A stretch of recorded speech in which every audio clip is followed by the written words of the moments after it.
Part 3 of the World Championship prediction, Section 3. This one for me is the most entertaining section in the event because this one is going to be very, very hard to predict. I think there's lots of people in you think have got a chance. There's probably people in the first round you think could go quite deep in this, and it's really hard to write off too many of the seeds. As always, please do put your opinions down in the comment section. Let me know what your predictions are. And as I said, all these so far, this is basically just what I think. This isn't the ones which are going to be backed up fully with all the data and numbers. That's on the live streams every single day, starting from the first day, this Sunday the 15th. Here is the section. See what I mean? Wide open. Your top seed is Michael Smith. He is in a position where if he doesn't go on a bit of a run here, he could go out of the world's top 16 from being inside the top 4 for so long. Now that's dangerous because that means he would no longer be in the Premier League of darts. So interesting scenario there. Vessel Nyman comes into this in the first round. He's the 7th favourite to win this tournament. The 7th, despite the fact he's never really had that run on TV yet, and he lost all his group stage at the Grand Slam, just shows how highly regarded he is. Daryl Gurney's had a good season. Josh Rock's coming into form. Gerwyn Price comes alive at this sort of event, these big ranking, big money events. He's won the World Championship before. So lots of things there, and also Chris Dobey, who is potentially someone who's gone under the radar a little bit due to the fact that maybe he's not had the results in which his form has suggested. If we was to do the world's rankings based on averages over the last 12 months, Chris Dobey would be the world number 4. So I think he's been a little hard done by in regards to the results compared to the performances he's been putting in, which might make him a danger for this section. So let's break it down and see how it goes. See what I mean? See my point when we're trying to break this down and look at who those winners are going to be. Vessel Nyman, I think, for me, is a clear 3-0 winner. I think he's got a good game there for him. Good chance for him to settle into the tournament. 7th favourite, I think he's a little bonkers. I thought he'd be better value than that, but that's just showing how scared they are of the ability of which he possesses. Keane Barry has struggled in the World Championships in his time. He's not really played the darts we know he's capable of and that he plays elsewhere. You'll probably be quite happy to be in this considering the floor form at the start of the year. Kim Huybrechts at one point was in that similar sort of position where he's looking a little bit in doubt, but I think Kim Huybrechts far too experienced and far too good there to go out to Keane Barry. Carl Sedlacek had a couple of runs, a couple of stabs, shall we say, at the World Championships now, and he's going up here against a Rhys Griffin who's not experienced at all in this, and I just think that could be a big telling factor here. Experience matters a lot on that World Championship stage. Kevin Dotes played in this very, very well last year. If he replicates anything like that, that'll be a comfortable 3-0 victory there against Noah Lim van Leuven as well. That brings us to our other games. We've got Toilo. He's won 5 Asian Tour titles, runs about an 86 average, loads of averages over the 90. He's going to challenge Richard Veenstra, so I've just left that blank. Alexander Merckx, someone I know from the Super Series, good player, plays with a lot of pace. He's going to give Stephen Burton a lot to worry about. We know what Gotto's got. He played well here last year. Mickey Mantle obviously had that good Grand Slam. So again, I don't like that one. And Hempel Dzwan for me is possibly the most 50-50 game maybe of the entire round. Take your pick. They've both had good runs. They've both played well. They've both been inconsistent. They've both been superb.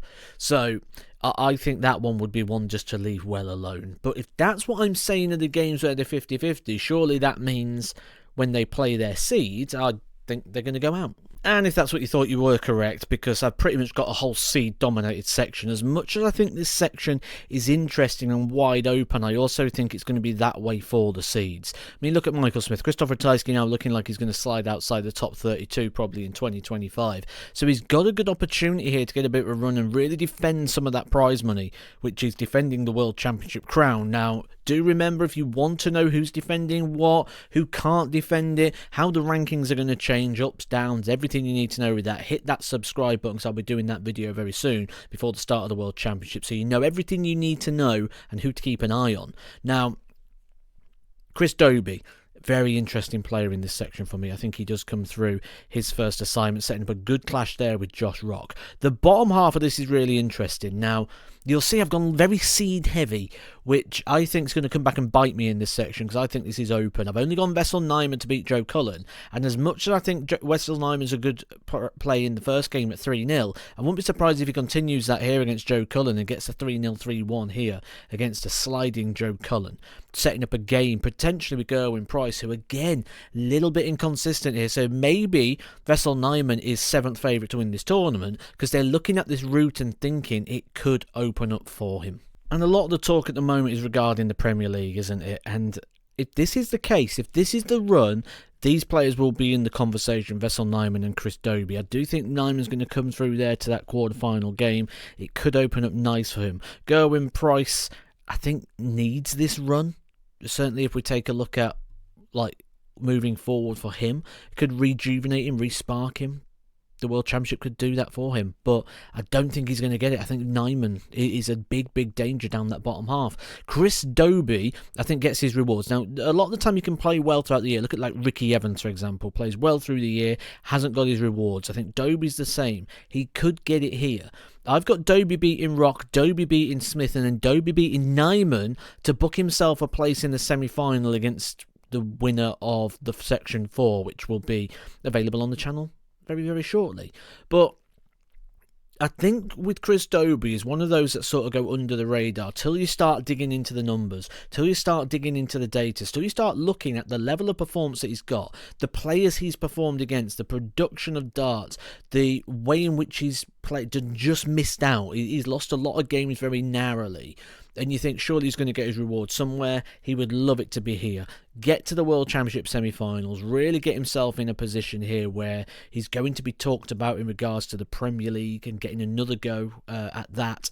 And that's going to be added motivation as well, having the most wide open Premier League in years gone by. But for me, Section 3 is going the way of Chris Dobey. Michael Smith will slide out, and then the conversation is, does he get in the Premier League, because he's outside the top 4 and he's quite a distance outside the top 4 as well, more towards the 16 rather than up towards the top end. Big movers coming in the rankings, big shakers. This tournament changes everything. Changes absolutely everything in regards to how the rankings are. It's very, very top heavy. So a run here for Dobey changes quite a lot in the world of darts, and it's an already changing picture. Let me know down in the comment section what you think is going to happen at the World Darts Championship Section 3. I'm going Chris Dobey. Catch you soon for Section 4.